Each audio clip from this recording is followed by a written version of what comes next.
बोलो गणेश जी महाराज की जय।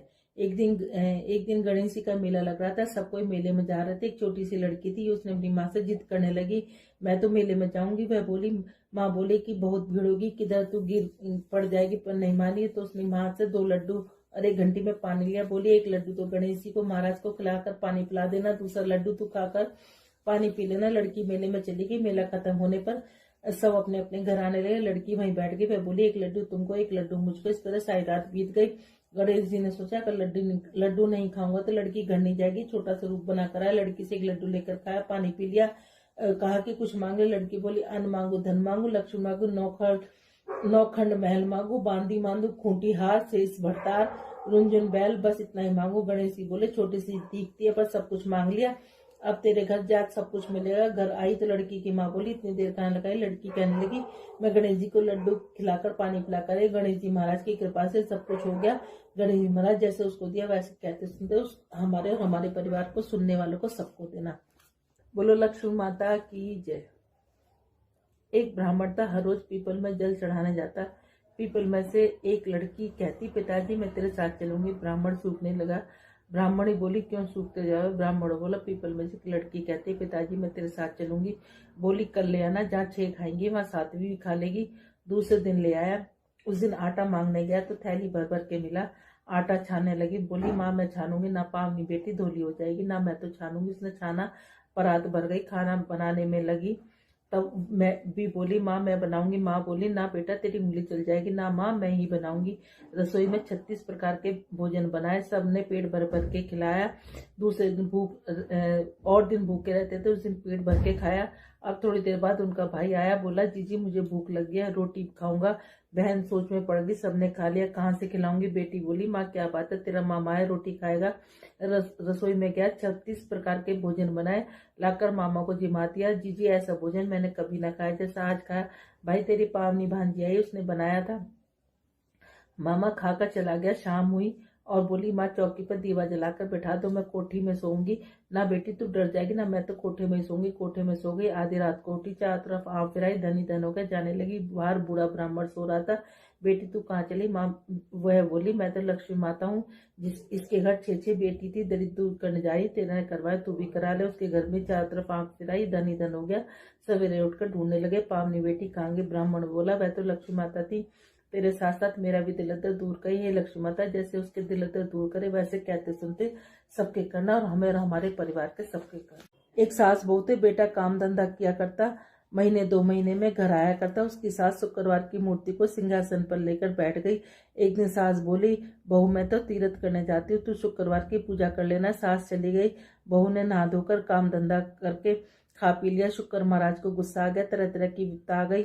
बच्चे बहुत बीमार रहने लगे, लड़के का काम छूट गया, बीमारी में सब पैसा खत्म हो गया। घर में झाड़ू पहुंचकर शुक्र महाराज की मूर्ति को कूड़े में डाला। ये लड़के के बीमार हो गया। सास तीर्थ करने आई, घर आकर देखा बहुत दुख हुआ। रात को से सपने में शुक्र महाराज से कही तेरी बहू ने मेरी पूजा नहीं करी थी इसलिए सारा धन नष्ट हो गया। सुबह उठकर देखा शुक्र महाराज की मूर्ति नहीं है।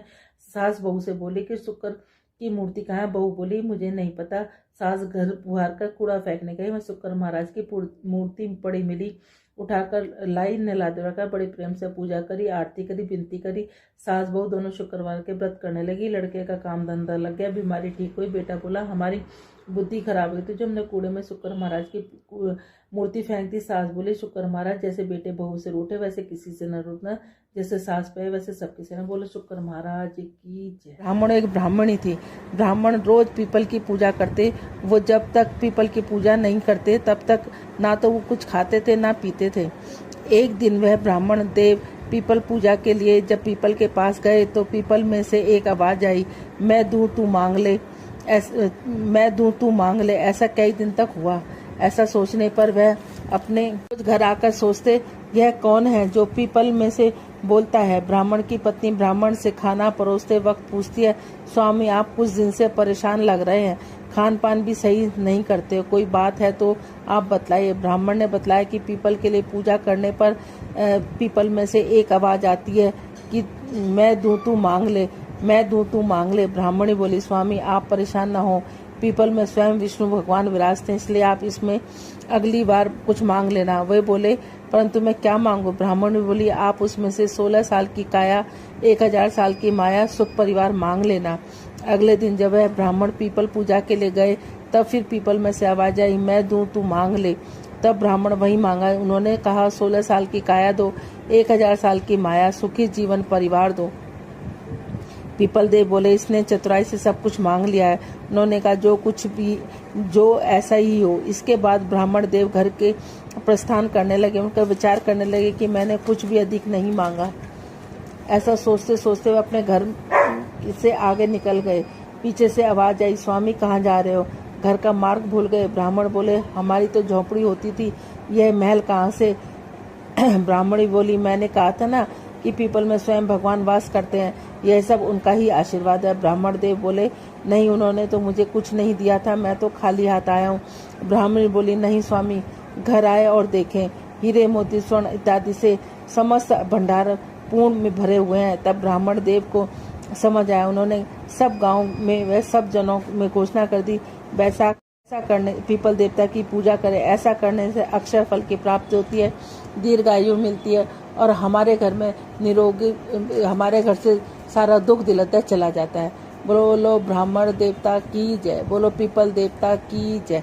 श्रीमन नारायण नारायण नारायण, लक्ष्मी नारायण नारायण नारायण, तुलसी नारायण नारायण नारायण, श्रीमन नारायण नारायण नारायण। बोलो राधे राधे।